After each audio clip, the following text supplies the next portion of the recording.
Hey there, I'm Chunk Trafficander, and in this exclusive FlippedNormals tutorial, I want to help you beef up your usage of trim sheets and decals within the game development pipeline.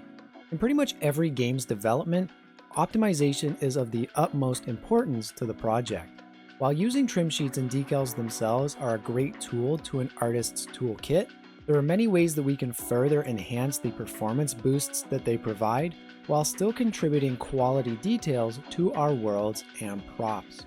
During this series, we're going to cover 3 applications of trim sheets and decals that will take full advantage of their modularity, as well as helping us bring more complex details to our assets for very minimal extra work.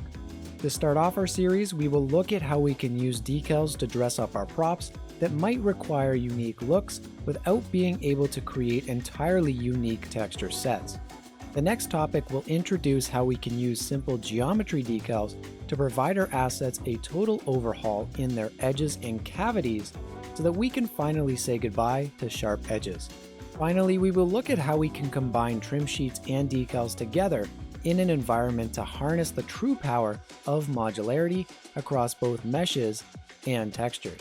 This workflow will be especially interesting to environment artists that are looking for easy ways to create a variety of environment pieces for very little resources. Because all of these techniques are driven from simple trim sheets and decals, all of our designs are entirely non-destructive and incredibly flexible, meaning we can mix and match designs very quickly. Now, this is an advanced tutorial. I do not cover the how or why of either trim sheets or decals, as I have covered those in greater depth in their own courses.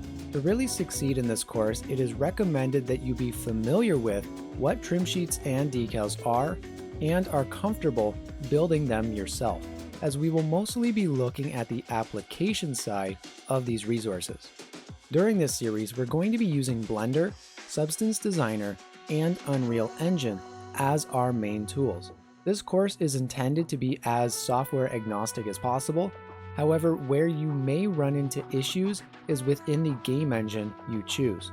If you wish to use an alternative game engine, make sure that your engine of choice supports deferred decal materials, as the materials we will be creating in this series rely heavily on that functionality.